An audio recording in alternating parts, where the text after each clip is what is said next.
Fala galera, eu sou o Gustavo Pagotto, fundador da Pipe Lovers, embaixador do Zoho CRM e esse é o Vamos de Vendas. Um podcast para quem quer se aprofundar em temas complexos sobre vendas e que quer aprender mais sobre a operação comercial para poder alavancar os seus negócios. Toda segunda-feira tem um novo episódio aí na sua plataforma favorita de podcasts, então não deixa de favoritar e acionar o sininho para sempre que a gente soltar um novo episódio, você ser a primeira pessoa a poder consumir o nosso conteúdo. Não deixa de seguir @Vamos de Vendas Podcast, @Zoho Brasil e me segue lá também, @GuPagotto. Beleza? Vamos para o nosso tema de hoje aqui. Nós vamos falar sobre nível de maturidade de pré-vendas no Brasil. Pois é, tem gente que está querendo matar os SDRs, mas ainda parece que tem muito espaço pela frente. E para falar sobre isso, nós temos hoje um convidado aqui, que é um amigo já de longa data, Malcir Nascimento. Ele que foi CRO da Speed, uma das primeiras plataformas aí de inteligência de dados no mercado brasileiro. Já morou na Europa, na Austrália, já vendeu empresa por lá. E, recentemente, fundou a Noblar, que é uma consultoria comercial em vendas B2B. Tem ajudado empresas a escalar suas vendas, tem ajudado a própria Pipe Lovers, tem me ajudado. Esse cara é meu fornecedor, pessoal. Isso é coisa para poucos, né? Tá me ajudando lá também a escalar toda a nossa parte de geração de demanda, com a parte de online. Malcir, grande prazer ter você aqui comigo, cara. Já tivemos do outro lado, né? Você já me entrevistou em podcast, agora o jogo virou. Algumas vezes. Né? Cara, obrigado por estar aqui com a gente, compartilhar um pouco da sua experiência. Tamo junto. Muito bom. Cara, vamos lá. Pra gente começar o papo aqui, já vamos dar um pouco de pimenta nessa conversa. E tem muita gente falando sobre as mudanças que estão acontecendo no mercado, né? Para muita gente, pré-vendas, o SDR, o BDR já é uma função que existe há muito tempo. Receita previsível já vai fazer daqui a pouco 15 anos e tem gente que ainda nem implementou. Mas com as novas tecnologias, com inteligência artificial, tem gente que já quer matar o pré-vendedor, já quer matar o SDR. Qual que é a sua leitura sobre isso? O SDR vai morrer ou tem gente que ainda está descobrindo que existe a função de pré-vendas? Vê só, tem uma coisa interessante que acontece no mundo, que é tudo que acontece no mundo dos países desenvolvidos vem pra cá. Bom ou ruim, certo? Então, receita previsível já vai virar mocinha já, né? Vai fazer uma festa de 15 anos, ok. O que acontece no mundo? Lá nos Estados Unidos já se popularizou bastante. Aqui no Brasil, essencialmente, são as empresas de tecnologia. É a bolha de tech que fala o que é SDR, né? Exatamente. Se você sair de São Paulo, se você sair do LinkedIn, cara, quem tem SDR?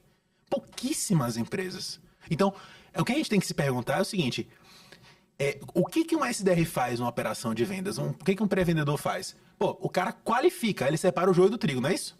Pronto. Será que não vale a pena separar o joio do trigo de uma indústria lá no interior da Bahia?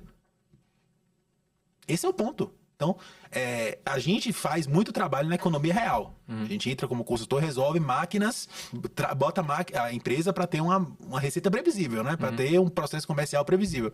Ou seja, a maior parte dos caras não tem SDR. E quando tem, é tudo errado. Então, assim, tem muita estrada pela frente. Antes da AI realmente chegar, de verdade, cara, tem muito dinheiro para ser feito. Não é brincadeira, não.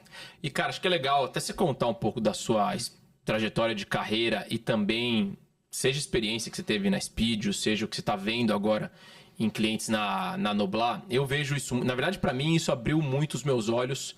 Eu tive uma carreira em grandes empresas, né? Na TOTS, no LinkedIn, na Acreditas, e eu sempre achei que eu vivia lá no mundo de Bob, né? Tudo era lindo, maravilhoso.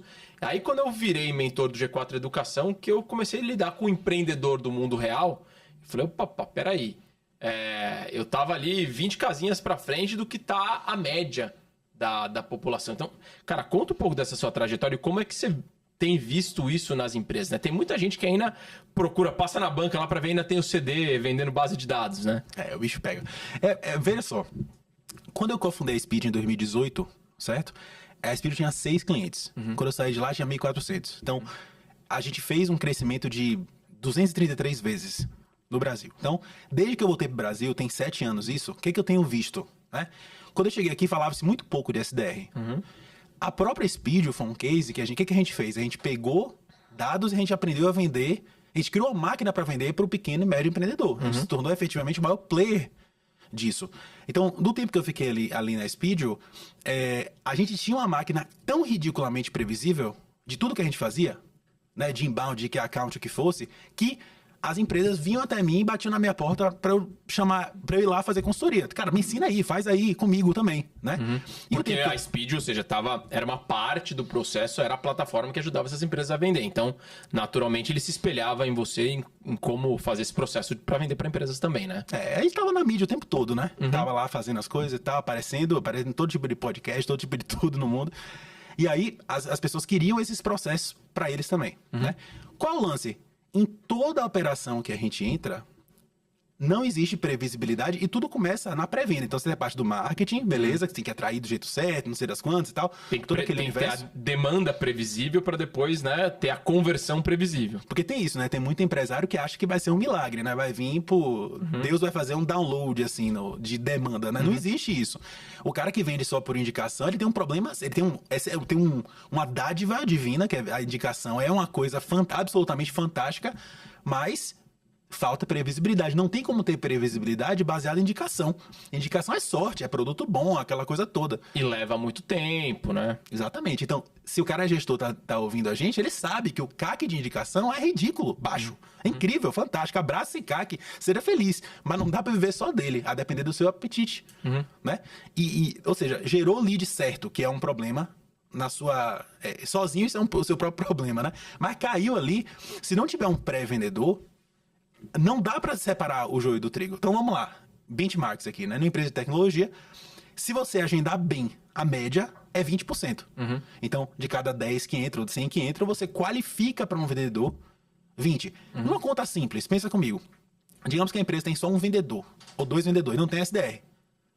O cara recebeu 100 leads numa semana, num mês. Cara, esse vendedor não consegue vender. Ele gasta o tempo dele qualificando e qualificando mal. Porque ele vai querer fazer rápido, vai, né, querer tirar no olho. E é a história do fruto baixo, né? Do low hanging fruit. Ou seja, o cara tá com o negócio pra vender de um lado. Você acha que ele vai parar pra qualificar lead? Não vai nada. Ele vai olhar pra lead quando ele não tiver mais ninguém pra vender. Eu faço sempre essa pergunta quando eu tô conversando com meus clientes, alunos lá na Pipe Lovers. Eu falo, legal, como é que você prioriza o seu pipeline? O cara sempre fala, da direita pra esquerda. Perfeito. Ele vê o que tá mais próximo de fechar, aí você fala, ixi, não vai dar pra bater a meta com o que eu tenho aqui. Aí ele começa a voltar pra trás, ele tem que... Ih, falta lead. Aí o cara começa a prospectar, ou enfim, qualificar mais os leads. Só que se você quer ter previsibilidade no seu resultado, você precisa separar essas funções. Então o que você tá dizendo aqui é que vendo a realidade do mercado, a grande maioria das empresas ainda não estabeleceu as funções de pré-vendas para qualificação dessas oportunidades. Ainda tem o vendedor super-herói que tem que fazer tudo, né? E implementar essa separação, obviamente, vai aumentar a produtividade como um todo, certo? Exatamente. Peças hiper especializadas. Por exemplo, quando você está gravando uma coisa lá na sua casa, você tem que tomar conta do processo ali do que tá gravando, você mesmo tem que fazer um café para você, não sei o quê. Aqui não, a gente chega aqui no estúdio, tem um maluco lá com café, aí o Pedro, né? Vai me receber lá na porta, e aí não sei o quê, aí tem o brother ali na edição. Peças é especialização. Esse é o jogo. É isso aí. O dinheiro tá aí. Quanto mais escala você tem, mais produtividade, mais resultado você vai conseguir alcançar. Agora, cara, tem um ponto que é curioso dentro desse mercado, né? Assim, de repente surgiu essa função SDR. Né? Não existia, algumas empresas chamavam ali de assistente de vendas, o cara era ali meio que um braço direito do vendedor, aí ele aprendendo junto com o vendedor, depois um dia virava vendedor, até que surgiu formalmente a função do SDR, e aí tem as várias vertentes ali, né? Eu posso ser o pré-vendedor do inbound, que é o SDR, o pré-vendedor do outbound, que é o BDR, eu posso ter um pré-vendedor para grandes contas, que é o cara de ABM, né? O vendedor de ABM. Mas já tem gente que acha que essa função virou apenas operacional. É o cara que fica dando play em cadência de prospecção, né?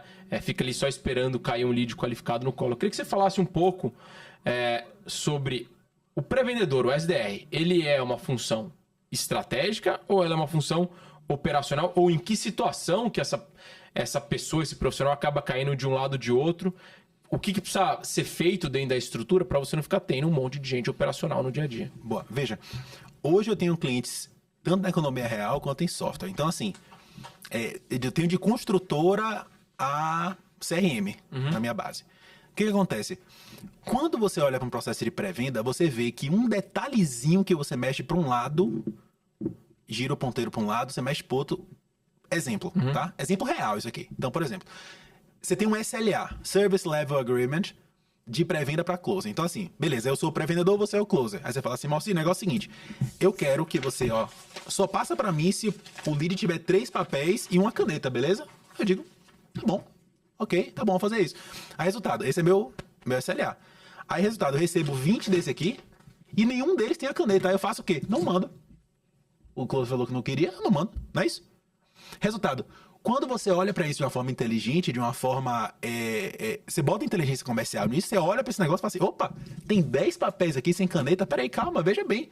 Talvez esse mercado não esteja pronto para esse SLA, que são 3 papéis e uma caneta. Você tá querendo um cara pronto demais para comprar. Exatamente. Eu preciso baixar um pouquinho a régua. Aí o SDR estratégico, a conversa de SDR para closer é o seguinte, closer, o negócio é o seguinte, tem 10 aqui, mas não tem caneta.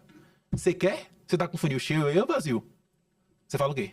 Tá vazio, manda. Opa, toma, tem 10. Entendeu? Esse é o lance. Então, assim, você vai me dizer que isso é operacional? Nunca. E não existe regra de construtora para tecnologia, para serviço, para não sei o quê. Não existe regra para isso. É no detalhe. Hoje em dia, o jogo é no detalhe. Não é isso? No futebol, o jogo é no detalhe. Não vamos falar de futebol, que você é torcedor do Bahia. Bahia é o único que conseguiu ganhar do Palmeiras esse ano, tá louco. E teve um outro timinho aqui da Zona Leste também outro dia. Mas, cara, é interessante isso que você falou. Eu acho que uma das coisas mais importantes numa operação de vendas é a gestão. A gestão é a liderança. Por quê?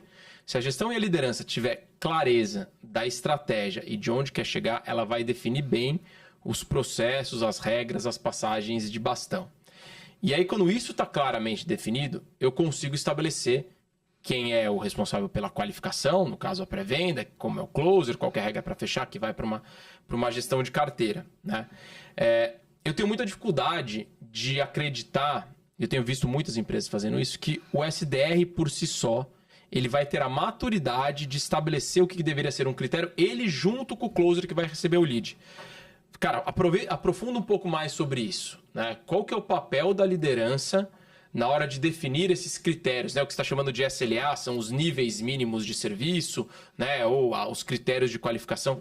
Qual que é o papel da liderança para fazer isso? Porque você transferir a responsabilidade da sua máquina de vendas para um recurso júnior definir a regra, vai dar problema, né? Perfeito, exatamente. Então, assim, numa situação ideal, você tem os dados, você está olhando para dados, e você tem uma conversa entre os dois lados da moeda, um SDR e um closer, a gente está aqui conversando, digo, eu tenho 10 papéis. Aí o líder, né, vira para você e fala assim, o negócio é o seguinte, e aí, você tem quantos leads aí, quantos prospects você está trabalhando? Rapaz, tá ruim aqui, eu tenho 2. Aí a liderança vira e fala assim, não, baseado nos dados, o SDR está recebendo 10 papéis sem caneta por semana e tá chegando 1 por semana lá, vamos mudar o processo. Isso acontece o tempo todo. O papel da liderança, eu como consultor comercial faço isso. Eu tô lá olhando, tô criando os processos, eu digo, opa, peraí, tem caneta ou 2 canetas ou não sei o que das quantas? Esse é o processo. Fiz isso hoje. No cliente meu, antes de vir para cá, fiz isso. Tem que mudar um critério no processo. Exemplo, na semana passada, tinha um cliente meu de software que a gente criou o playbook de pré-vendas e aí eu fui treinar outra parte da empresa. Quando eu voltei, o pessoal da pré-venda tava mandando várias perguntas ao mesmo tempo pro lead. Você tá matando o lead. Né? Você manda pro lead 5 perguntas, ninguém responde um negócio desse. Né? Pra minha mulher, mais ou menos, eu responderia. E olhe lá, né? É isso. Entendeu? Então, a liderança tem que olhar para trás e dizer, peraí, não foi assim que eu te ensinei, amigo. Ou então, vamos mudar um pouquinho o processo, você tem que perguntar. Se você faz uma conversa com uma pessoa no telefone, você tá trocando ideia, vá lá você perguntar 5 coisas, na moral, trocando ideia, não sei o que, a pessoa dando risada, falando do jogo do Bahia e do Palmeiras. Tamo junto no jogo. Mas você mandar por WhatsApp 5 perguntas, não existe isso. Entendeu? Olha, é por isso que a liderança tem que estar lá muito atento. Mas a maior parte dos líderes gestores no Brasil hoje não estão prontos. Eles não sabem ser líderes de uma operação comercial. Não sabem. Quantos gestores vêm num G4 da vida? Por que o G4 é um sucesso no Brasil? Porque falta muita experiência de gestão, né? Tem faculdade pra isso. Você chega na faculdade e tem os professores lá com 150 anos dando aula, um negócio que... Da revolução de Ford. Tipo isso. Pô, o G4 tá aí, é um case. Quem diria 10, 15 anos atrás, se me dissesse, a gente ia dar risada. Que ia ter uma empresa que ia estar dando curso livre, com ticket alto. Faturando 500 milhões de reais pra ensinar o gestor a gerir. Exatamente. E quantos por cento do mercado isso pegou? Por enquanto, nada, né? Tá aí. Agora, sim, legal. Chegamos no ponto aqui que eu posso ter o papel do SDR. Ele ainda vai surgir, né? Ou seja... A realidade é, né? Quem tá na bolha, na nossa bolha aqui, tecnologia e tal, esse negócio já tá ultrapassado, vai acabar, mas tem muita gente que ainda nem estabeleceu esse cara. Então, eu preciso estabelecer isso porque isso é uma evolução natural da especialização do processo de vendas. Eu vou criar essa função. Inicialmente, eu não vou ser mais produtivo do mundo, porque eu vou aprender a fazer isso. Com uma capacidade analítica e envolvimento da gestão, eu vou ganhar mais produtividade. Agora eu vou dar alguns passinhos para trás, que é falar por onde que eu começo, né? Eu sou mentor aqui do G4, né? A gente, para quem não sabe, a gente tá gravando hoje aqui do G4 Educação, né? E cara, muita gente me pergunta, Pagotto, por onde que eu começo, né? Ah, legal, entendi que é importante, né? Quem chegou até aqui no episódio já concluiu que é importante, se não tem ainda, precisa estruturar. A grande dúvida é, qual que é o primeiro passo? Por quê? Esse gestor nunca foi um pré-vendedor. Ele não conhece as tecnologias, ele não conhece as ferramentas, aí ele fica procurando um benchmark mágico de quanto que seria a taxa de conversão, ciclo de vendas, quanto que custa, qual que é o salário. Por onde que eu começo a estruturar essa função de pré-vendedor dentro da empresa? Como que são os primeiros passos para isso? Eu sempre digo o seguinte, primeira resposta é sempre buscar um especialista, né? Assim, tô com, meu coração tá palpitando, eu vou aonde? Vou no cardiologista, né? Fazer um exame aí e tal, dar uma olhada. Acho que é por aí. Então, o gestor empreendedor, normalmente, ele sabe fazer dinheiro. Se ele sobreviveu X anos, é porque ele sabe fazer dinheiro no mercado específico, de um jeito específico. Aquela lei máxima que se fala, o que te trouxe até aqui não vai te levar até lá. Ok. Cara, busca ajuda. Busca ajuda, sabe por quê? A sua curva J de aprendizado, você fica ruim antes de ficar bom. Vale a pena você... E na hora que você tá na parte de baixo é que a galera desiste, né? Exatamente. Aí fala, não presta, não funciona, naquela coisa assim. Pronto. Bicho, pega a curva J e curta ela. Traz uma pessoa pra resolver. Entendeu? Tá aí a Pipe Lovers pra fazer isso, tá aí a gente pra fazer isso. Tem um monte de gente no mercado pra fazer isso. Ah, não quero, não vou. Tá bom, beleza. Você quer começar de algum lugar? Faz uma régua de cadência. Começa daí.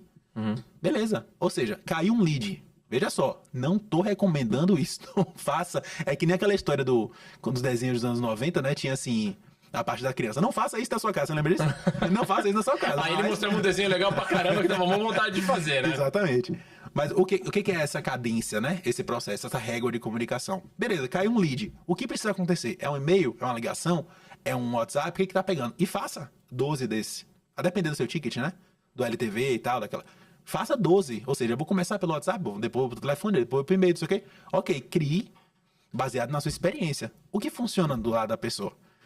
O lance é o seguinte, eu falei com um empreendedor ontem, o cara fatura R$500 mil mês e ele recebe de 12 a 14 leads por mês, tudo indicação, e ele fecha entre 7 e 8 negócios por mês. Tá ótimo, né? Tá ruim não. Depende de quanto Só ele vende, né? Tá bom. É um ticket alto. Ah, então tá bom. Altinho, né? Ok. O lance é o seguinte, ele não escala porque ele tá preso na operação. Claro. A grande pergunta pra ele é, quando cai um lead pra você, o que você faz? Essa é a pergunta, e você tenta replicar, começa a partir daí.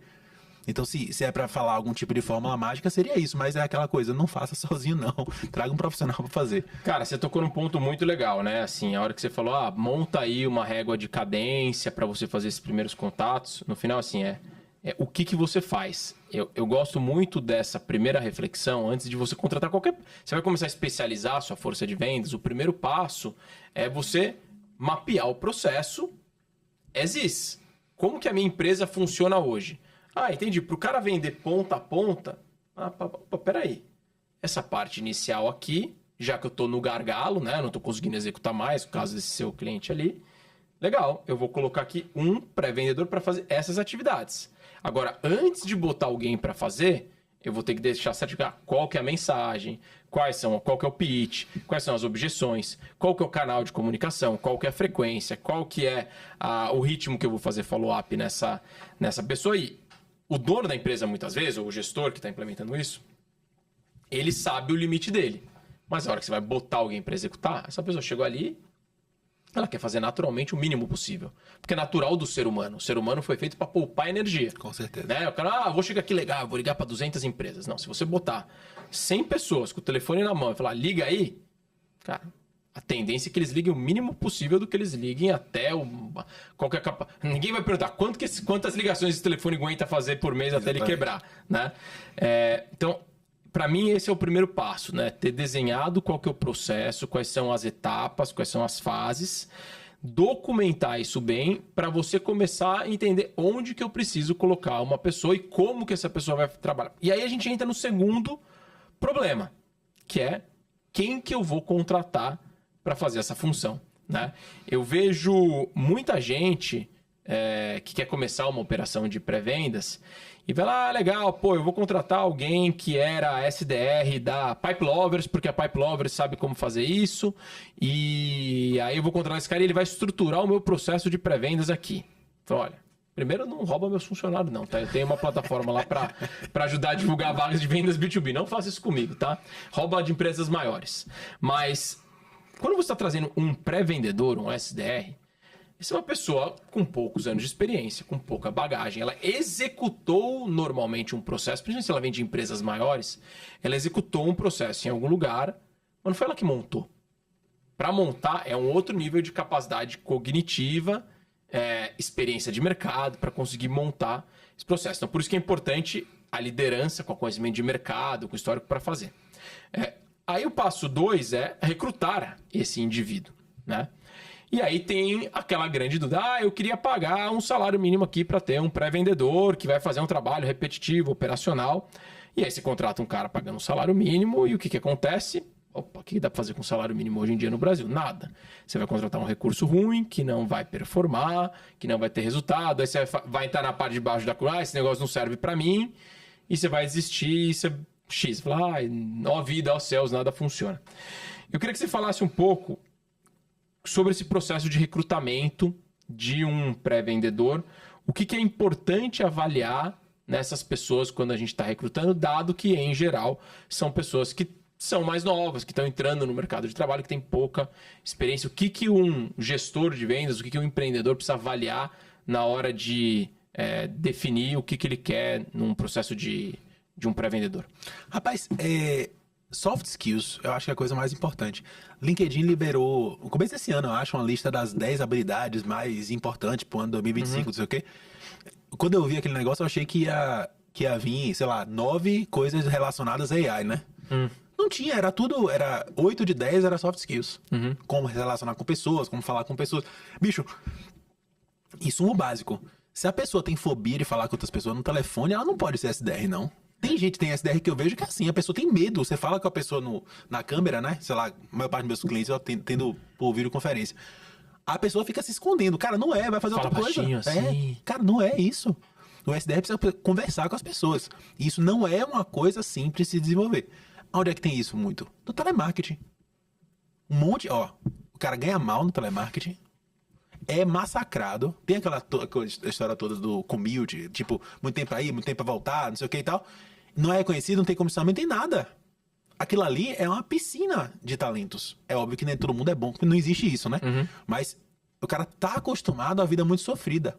Quando você bota o cara num trabalho, numa empresa que tem uma cultura ok, que dá comissionamento, que não sei o que, a pessoa é uma mudança de vida. Então, vamos lá. Se você tá ouvindo a gente aqui, essa é uma dica de ouro. Se você está com dificuldade de contratar pré-vendedor, SDR, porque é um trabalho difícil, é muito operacional, vai procurar pessoas que estão em empregos que são mais difíceis do que esse. E um grande exemplo é dentro de um call center. Vai lá no call center, o cara que está lá, ligação monitorada, o cara tem que pedir bênção até para ir no banheiro. Com certeza, esse cara, se quiser, tiver uma vaguinha de SDR, vai dar 2 pulos de 2 metros de altura, porque é um lugar onde ele vai estar evoluindo, a vida dele vai ser melhor, o trabalho dele, ele vai ser desafiado a coisas um pouquinho mais intelectuais. Ou seja, é só saber recrutar no lugar certo, né? Também, né?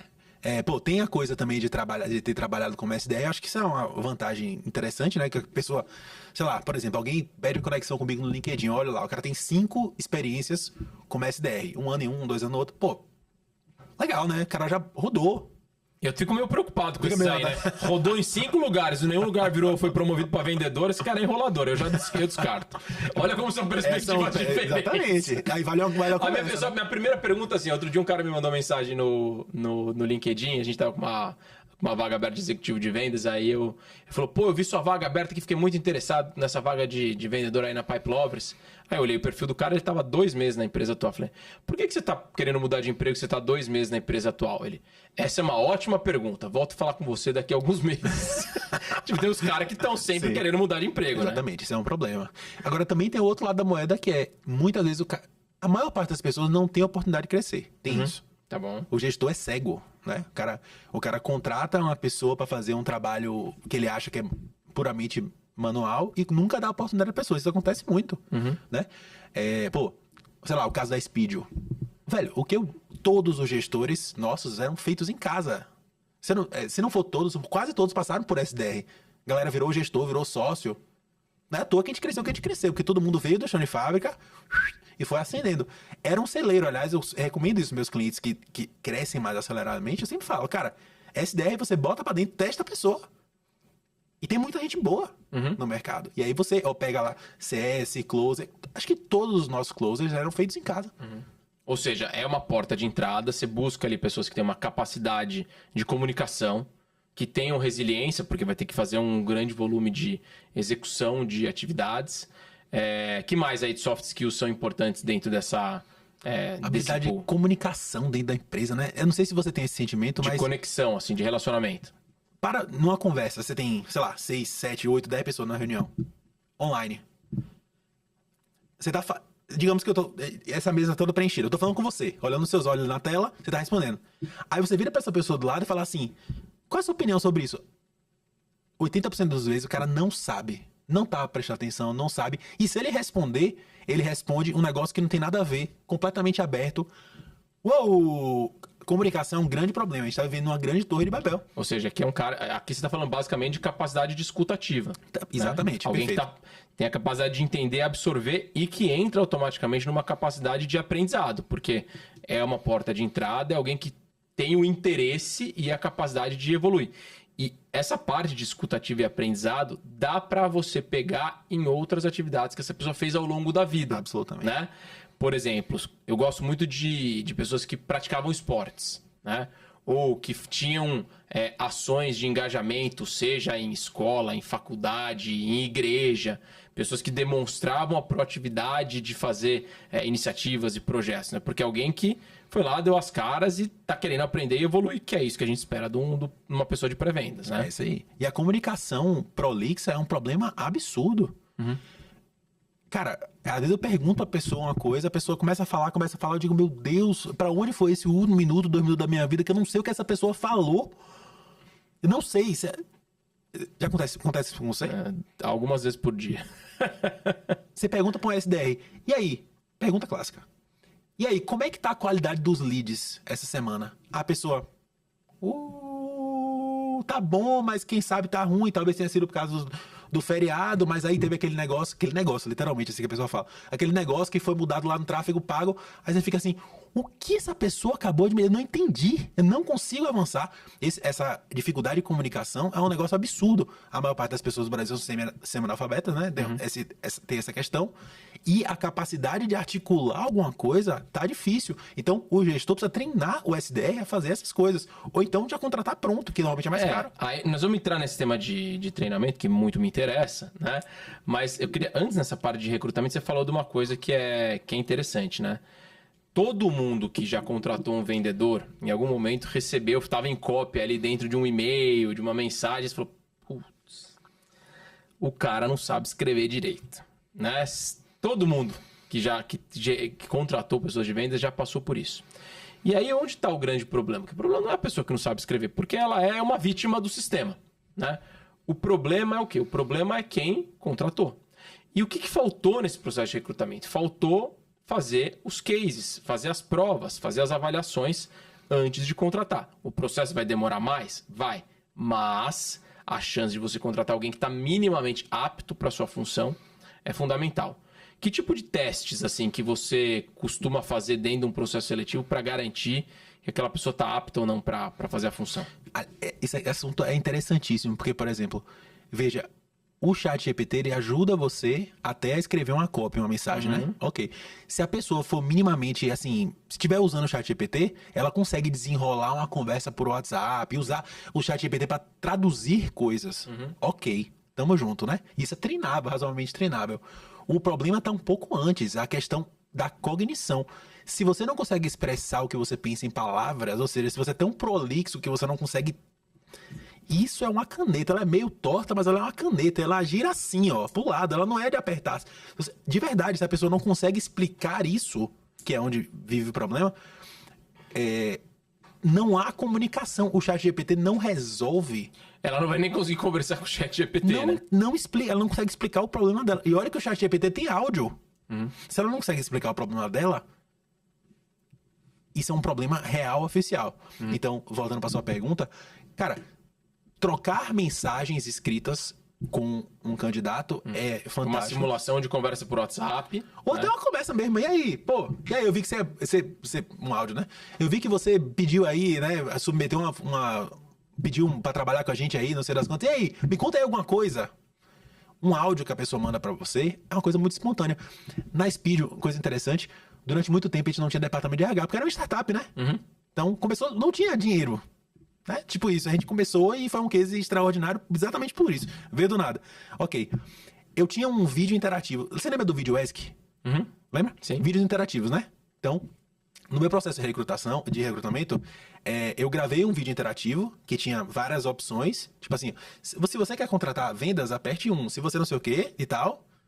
E aí, a pessoa ia evoluindo. E tinha uma hora que eu forçava a pessoa a responder. Eu falava assim, aqui agora você vai me responder por vídeo, beleza? Ou vídeo ou áudio, ok? Rapaz, aquilo ali era um negócio extraordinário. Não vi nunca ninguém fazendo isso. Porque eu quebrei um padrão. Qual é o padrão que eu quebro? Primeiro, eu quero ver se a pessoa tá realmente querendo trabalhar. Por exemplo, teve uma pessoa que eu contratei, eu fiz essa entrevista por vídeo ESC, por vídeo interativo, no carnaval. Carnaval de 2021, sei lá, coisa que o valha.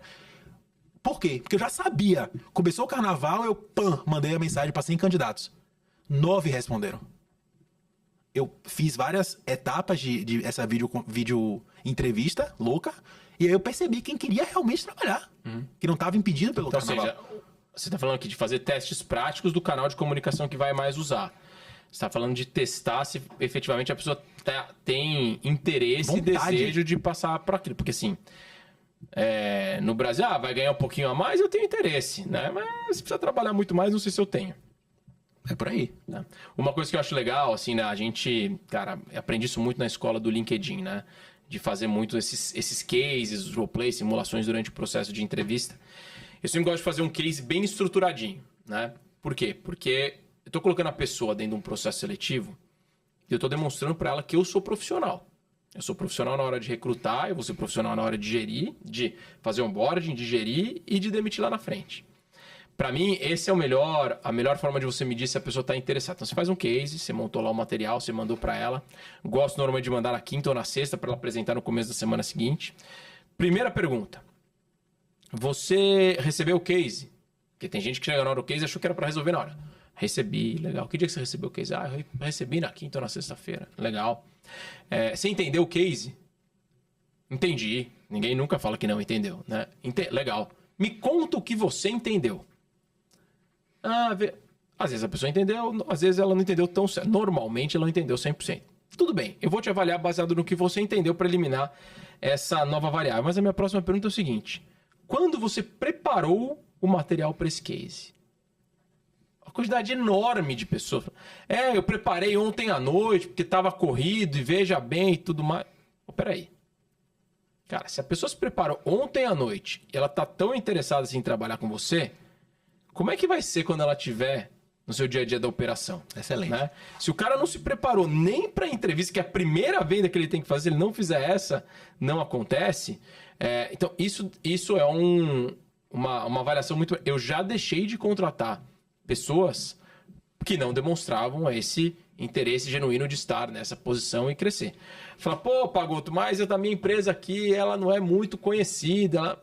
Pessoal, tem de tudo. Hoje a minha empresa hoje tem 20 pessoas, ela está começando do zero, né? É diferente do cara querer trabalhar numa grande empresa, tipo trabalhar na Zorro, pô, tem 15 mil funcionários no mundo, multinacional e etc. Escritório lindo, maravilhoso lá em Floripa, é diferente de trabalhar na Pipe Lovers. Mas você tem que entender ali qual que é o perfil do... Não tem o perfil do cliente ideal, tem o perfil do colaborador ideal que vai ter fit com a sua cultura, com o seu negócio, né?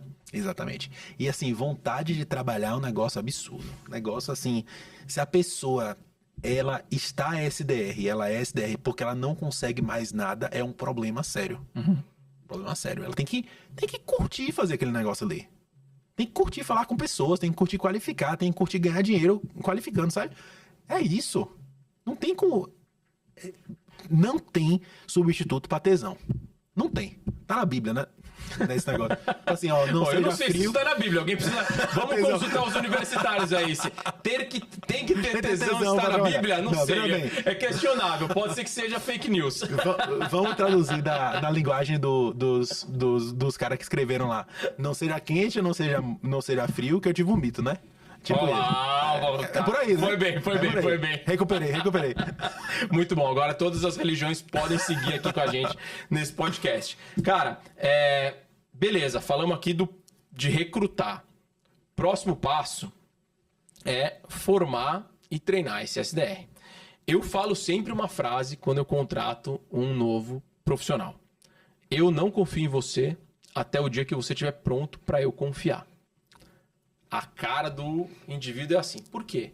Vamos lá. Você não conhece a minha empresa, meu produto, meu serviço, meus sistemas, meus clientes. Como é que eu vou confiar em você para fazer tudo isso? A responsabilidade de te preparar para esse momento para conseguir atender os meus clientes é minha, como dono da empresa, como gestor, como líder, né?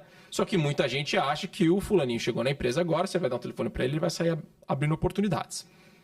Eu queria ouvir um pouco de você sobre isso. Como é que você encara das suas experiências, seja na Speedio, seja hoje na Noblar, ajudando os seus clientes, qual que é a melhor forma de criar um plano de rampagem, onboarding desse SDR e depois qual que é a importância dos rituais de treinamentos recorrentes para essa pessoa continuar desenvolvendo a sua musculatura? Perfeito. Isso aqui eu aprendi lá na Austrália. Como é que você faz? Né? Primeiro, se eu vou treinar uma pessoa, eu preparo a fundamentação teórica, um treinamento. Treino a pessoa, beleza? Qual é a minha expectativa de retenção desse conhecimento? Baixíssima. Eu não vou falar isso pra pessoa. Mas assim, eu tô esperando que ele retenha pouco. Mas eu entro num processo de spot checking, que é checagem de amostra. Então, beleza, eu ensinei pra pessoa, ok, show de bola. Roda aí.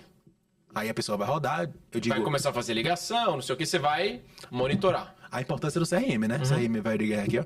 É isso aqui.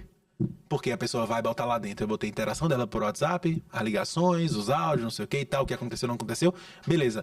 A primeira amostragem que eu vou ver vai ser muito grande. Faz aí 20, que eu quero ver 15, 12, sei lá, uma coisa assim. Eu já entendi que a pessoa vai passar pela curva J. Ela vai errar. Não tem problema. Tô pagando por isso. A grande questão é se ela aprende. Aí ela fez os 20, eu pego os 12 ou os 15 e eu vou olhar. Aí eu olhei. A depender do nível de erro da pessoa, eu vou para um próximo nível de spot checking, que é uma amostragem menor. Até eu chegar num ponto que eu tô confiante que eu posso deixar ela solta. Se ela errar mais, eu vou atrasando esse spot checking. Quem é o colaborador que vale mais? É o que aprende mais rápido e o que mantém. Esse é o mais importante. Porque tem gente que você ensina, a pessoa passa pelo processo de spot checking, aí você volta, depois de 2 meses, a pessoa tá fazendo errado de novo. Diga, meu amigo, e aí? Cara, esse é um fenômeno Pelo que pra amor mim de não Deus. tem uma explicação. É 3 né? papéis, ó, velho. É 3. Não é 2, é 3, velho. Cara, não, esse é um fenômeno que precisa ter uma explicação, né? Porque assim, eu acho muito de... Como é que a pessoa... Assim, a gente tá falando muito, né, da nova realidade do reskilling, né? Que é o reaprendizado dos profissionais. Mas eu acho muito, muito esquisito isso, né? Assim, como que a pessoa aprende que ela vai tirar uma foto do celular pra ela dar zoom? É assim? Não tem como esquecer, né? Mas é impressionante como tem pessoas que têm essa capacidade, né? Eu achei que era pra ser diferente. Não foi. Se for pra mudar o playbook, porque tem que ter playbook, né? Aliás, você que me falou uma vez, me gravou na minha cabeça. A maior parte das empresas do Brasil não tem playbook. Me marcou esse negócio. O playbook foi feito pra seguir, amigo. É isso. Se você quiser mudar o playbook, você bate na minha porta, a gente conversa, não tem problema. Vamos trocar uma ideia. Eu acho que isso aqui não funciona. Vamos conversar? Ok. Mas não faz não muda o meu processo que eu tô fazendo há 500 anos. E, cara, tem um negócio legal sobre essa história de playbook, que é o seguinte, né? Aí mais uma dica pra quem estiver ouvindo a gente. Se você não ouve na sua empresa a seguinte frase, tá lá no playbook, é porque a sua empresa precisa investir tempo para construir um playbook. Excelente. Se não existe um padrão de execução, cada um tá executando de um jeito. E aí você não sabe qual é o melhor jeito, porque cada um executa do teu e você não tem o padrão. A partir do momento que você documenta o playbook, a primeira versão vai ser ruim. Aí as pessoas vão questionar o playbook. E aí você vai evoluir, aí você vai evoluir, aí você vai evoluir. É isso que é o mote que eu falo que é da Pipe Lovers, que é o sucesso é resultado de evolução diária. Você montou o seu processo versão 1.0, as pessoas vão fazendo outras coisas, vão melhorando e você vai atualizando esse playbook ao longo do tempo. E aí volta nessa história de quando você trouxe a pessoa do zero. Pô, você entrou, você vai ter que ensinar para ela o playbook, né? Exatamente. E passar pelas etapas, pelas ondas de spot checking. Precisa ser feito. A maior parte das empresas do Brasil não faz. Os caras não têm CRM. Não tem. Vai para economia real, não tem CRM. Agora uma dúvida, cara, né? Ainda nesse ciclo de contratação, né? Você falou de ensino a teoria e vou fazendo spot check. Em geral, para rampagem de um pré-vendedor, quanto tempo leva até para ele começar a entrar no ritmo operacional onde ele está ali junto com os demais? Estatisticamente, se eu não me engano, são 5 ou 6 meses para ele estar completamente rampado, 100%, né? Na prática, em 1 ou 2 meses ele já tem que estar ali, né? Indo direitinho. Se você achar que o cara vai estar pronto em 1 mês, é loucura, né? Não, ele não vai estar no nível de produtividade, né? Assim, o primeiro mês, em geral, é onde ele vai entender que botão que eu aperto, qual que é a mensagem, qual que é o produto, qual que é a tabela de preço, qual que é a base de dados, como que usa o VoIP, como que usa o CRM. O primeiro mês ele está se acostumando com os processos, com as pessoas, com o discurso, com a jornada. No segundo mês, ele já vai saber fazer o trabalho. Só que ele não vai estar masterizando, né? Ou seja, ele não vai estar excelente operacional no discurso, no pitch. No segundo, terceiro mês, ele já vai estar um pouco mais habituado, ou seja, o nível de produtividade dele vai aumentar. E entre 4 e 6, né? A estatística que estava procurando, entre 4 e 6 meses, esse SDR ele vai estar próximo do ápice dele. Né? Óbvio que ele vai aumentar, depois é um pouquinho gradual. Né? Nesse período, não sei qual que é a sua opinião para mim, né? O que você chamou aí do spot checking, né? Ou análises pontuais. Aqui o trabalho do líder é muito importante. Né? E hoje tem várias tecnologias como o CRM, como as ferramentas de escuta de ligação, né? Com inteligência artificial, as próprias ferramentas de omnicanalidade, que você consegue ver as mensagens que estão sendo trocadas. Esse processo de feedback e coaching do líder também é chave para essa pessoa conseguir rampar, né? É essencial. Ninguém sabe mais do seu negócio do que você mesmo, ou o gestor. O cara tá ali por algum motivo, né? Então, o gestor que não tá disposto a gastar tempo com SDR para treinar o cara, tem alguma coisa errada na operação do cara. Ele não entendeu a importância dele, né? E, mais uma vez, eu tenho um cliente de tudo que é tipo, tinha um gestor que não queria fazer isso. Não, tá errado. Você tem que fazer. Não, mas eu tenho muito trabalho. O seu trabalho é esse. O seu trabalho como gestor é certificar que os caras que estão embaixo de você resolvem tão bem ou melhor do que você. Aliás, tem isso também, né? Tem um gestor que fica viciado que acha que a melhor coisa é... Eu sou o melhor. Eu sou o melhor. Não, velho, não queira ser o melhor, não é isso. Se você não tá treinando pessoas que são melhores do que você eventualmente, tem uma coisa errada em você. Esquece esse egocentrismo, vai ganhar dinheiro, velho. Tem que ganhar dinheiro. Agora, fala um negócio, assim, a gente falou de onboarding, rampagem, fala sobre a recorrência de treinamentos, né? Porque o que eu escuto todos os dias na Pipe Lovers, né, no nosso discurso de vendas, a gente faz uma única pergunta no começo, é o seguinte: você acha que se a gente treinar o seu time de vendas, ele vai vender mais ou menos? 100% das pessoas dizem sim, se eu treinar eles vão vender mais. Muito bem. Por que você não treina eles todas as semanas? Porque eu não tenho tempo, porque eu não tenho conteúdo, porque eu não estou capacitado para treinar o meu time. Muito bem. Né? Então entendemos aqui quais são as limitações. Uma das coisas que é mais fácil de organizar é um ritual para treinar. Você vai lá, você cria um convite no calendário, você bota na agenda de todo mundo, Então, nós vamos ter 1, 2 horas por semana nesses horários de treinamento. E aí você começa esse ritual. Eu sei que na Speed você fazia muito isso, né? Era uma operação ali que estava crescendo. Que tipos de treinamentos podem ser dados de uma forma recorrente para os vendedores? E qual que é a importância também de treinar essas pessoas com frequência? Excelente pergunta. Veja, eu escrevi uma newsletter faz uns 2 meses que ela chamava o seguinte: exame de sangue, fezes e urina toda semana. Era isso. Por quê? Quando você faz um check-up, que é quando você vai fazer tudo, checa tudo, você tem lá várias variáveis, né? Falta ferro, falta não sei o quê, o colesterol, não é isso? Pronto. Quando uma operação comercial é metrificada, você olha lá, máquina de vendas inteira. Eu chamo isso de planilha-mãe, certo? Planilha-mãe eu tenho lá, desde a visita do cara no site, até os MQLs, os SQLs, quem vendeu, quem não vendeu, quem deu churn, tudo. Resultado, eu tenho um ciclo que eu rodo com todo cliente meu de consultoria, que é, toda semana eu olho tudo. Todo mundo imputa os seus números, é uma planilha enorme. Sei lá, eu já tive planilha de ter 800 linhas, eu olhava toda semana. O gestor tem que olhar. E quando você olha para uma planilha dessa, você está enxergando a Matrix. Aí como é que isso volta para sua pergunta? Eu olho para a taxa de conversão, uma taxa de conversão específica. Por exemplo, os leads do SDR1 tem muito mais no-show do que os leads do SDR2. Opa! O que está faltando? Bora treinar. Aonde é que qual é o problema aqui? Deixa eu ver as suas qualificações. Ah, ok. Então quer dizer que você não está fazendo um protocolo de no-show. O que é o protocolo de no-show que eu ensinei vocês 3 meses atrás a fazer? O protocolo de no-show começou o dia amanheceu, eu estou ligando meus clientes, e eu sou SDR no caso, né? Eu ligo pro cliente e falo assim: opa, seu Gustavo, tudo bom? Tá tudo certo para reunião hoje com o Carlos às 10 da manhã? Tudo certinho? Ah, não, tem que mudar? Tá bom, vamos mudar para amanhã às 11, tudo bem? Tá certo. Protocolo de no-show. Ou seja, todo SDR pode rodar um protocolo de no-show desse que diminui no-show. Ah, porra, Malcinho, meu no-show aqui, não. Eu sou de tecnologia, meu no-show é 40%. Faz um negócio desse pra você experimentar, faz isso com o SDR. Mas aí a pergunta é, quando você olha os números de forma sistemática toda semana, que não é uma habilidade comum do brasileiro, capacidade analítica não é uma coisa que a gente tem naturalmente, tem que desenvolver, você não sabe, eu tenho que chutar, você tem que criar, que é o que você estava falando. Ah, essa semana eu vou treinar. As pessoas te pedem, que demora muito mais, né? Mas se você estiver analisando o número, você vai encontrar os gaps e você vai encontrar as oportunidades, porque essa é a maravilha de você ter bases comparativas. Eu tenho um cara que converte X, outro converte Y, opa, deixa eu ver o que um faz, o que o outro faz, eu vou pegar a melhor prática de um e treinar o outro. Ou seja, olhando para a sua própria operação, você já começa a ver onde tem oportunidade de melhorar dentro do seu microcosmo, né? Essa é a beleza, né? Quando eu comecei a Pipe Lovers, né?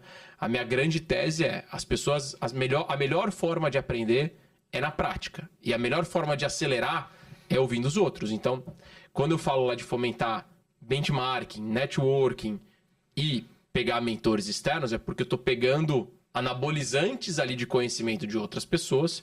Pô, eu tenho uma dúvida aqui. Você falou aqui de protocolo de no-show. Pô, pessoal, tô com muito no-show. O que vocês fazem aí? Plau! Tem 4.000 alunos recorrentes ali que vão dar as visões deles, o que eles fazem, o que eles não fazem, para você melhorar. Muita gente está procurando qual que é a taxa de conversão mágica do mercado. Cara, você não precisa se preocupar com o mercado. Se preocupa com o teu. Ah, hoje a minha taxa de conversão, a nossa taxa de conversão de vendas na Pipe Lovers em janeiro do ano passado era 23%. Né? E aí eu vou te dizer por que a nossa desse mês está muito ruim e ela é 30%.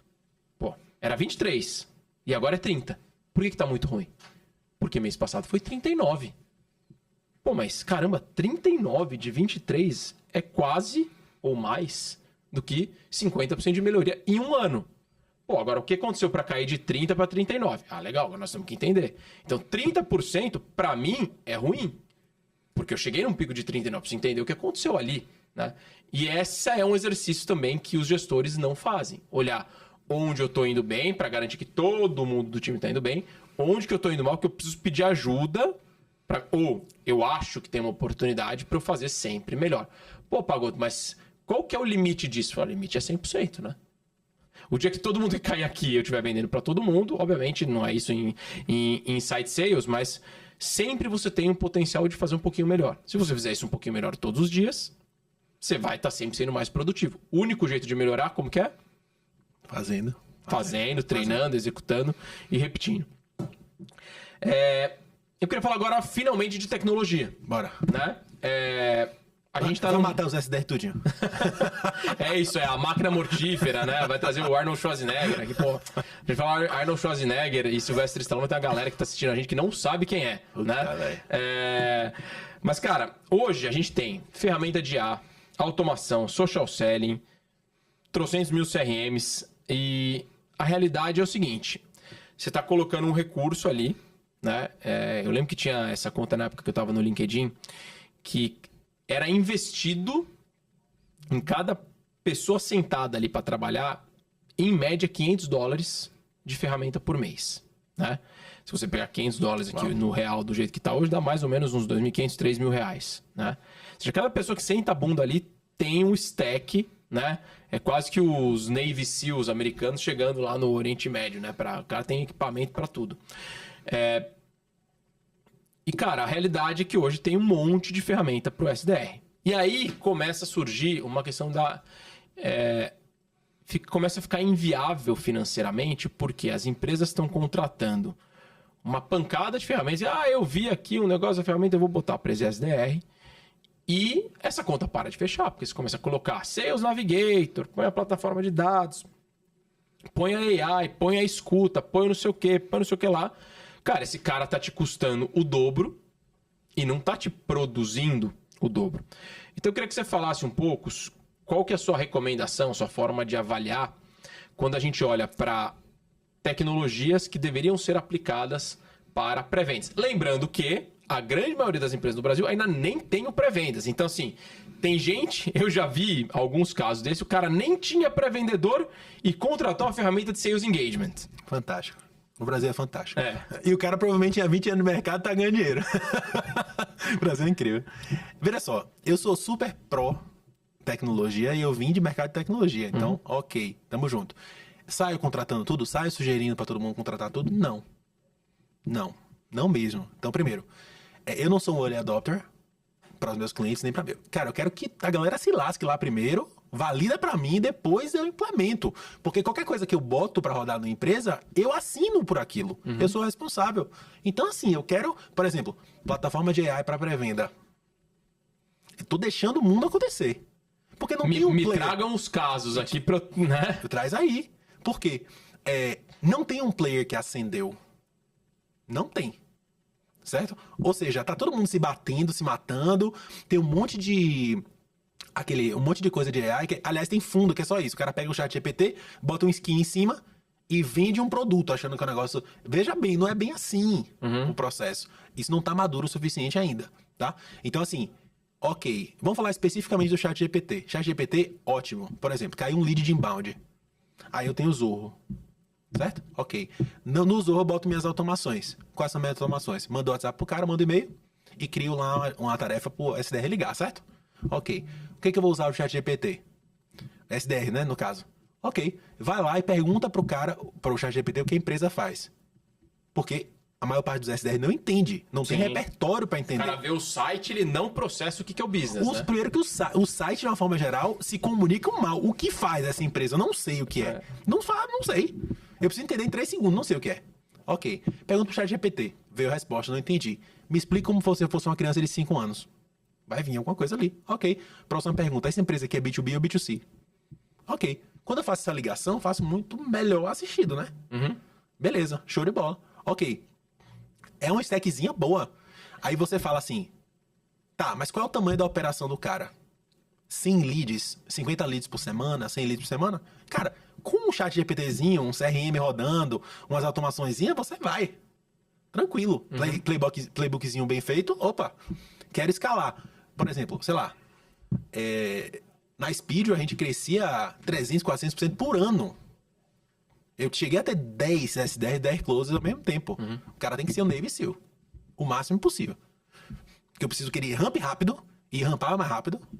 Eu preciso rampar porque... E você precisa aumentar a produtividade, porque você não ia dar conta de contratar tanto mais gente, né? Exatamente. Eu já tive 60, né? Eu já doía um pouquinho mais.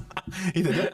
Então, Ok, você precisa ter. Mas não saia contratando tudo. Não é isso. O jogo não é isso. O jogo tá muito mais pro básico. Já ouviu a história que feijão com arroz bem feito ainda é melhor do que qualquer outra coisa? Pronto. A base para trás das empresas não tem CRM. Tem cliente meu que não tem CRM, tem RP. Cara, o cara tem um grande caminho pra andar. Ele não fez o básico do básico do básico, ele tá querendo implementar a AI pra escutar a ligação dele, né? Tipo isso, entendeu? Então, assim, cara, faz o feijão com arroz bem feito.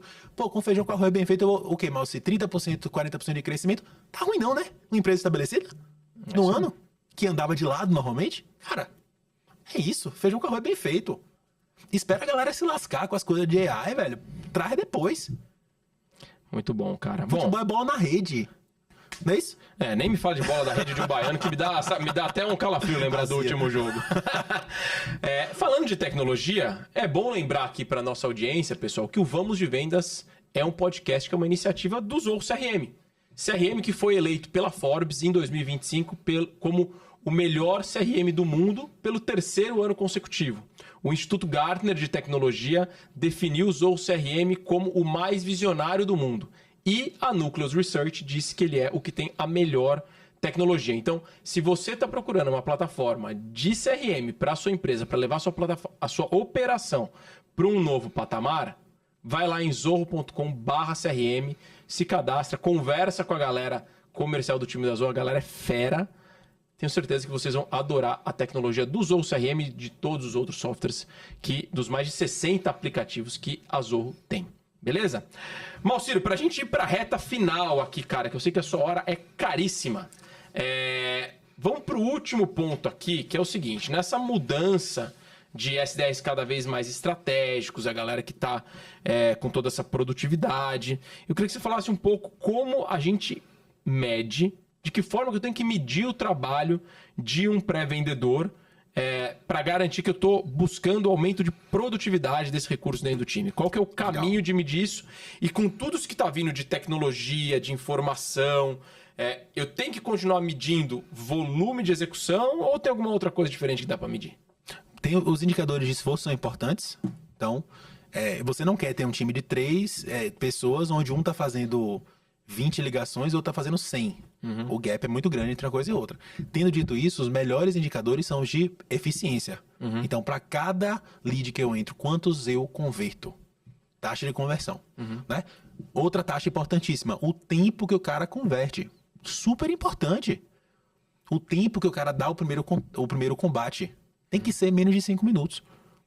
Né? O CRM tem que dar isso. Ou seja, eu preciso saber essas coisas todas. Taxa de no-show, essas são as principais. Né? E aí, disso você, a depender da operação, do cliente, não sei das quantas e tal, você vai criando variações. Mas, no fim das contas, a mais importante. De tantas leads que o cara tá pegando, quantas ele tá transformando em oportunidades. Beleza, tá vindo pra reunião? Beleza, tá dentro do SLA? Beleza? Ok, é isso aí.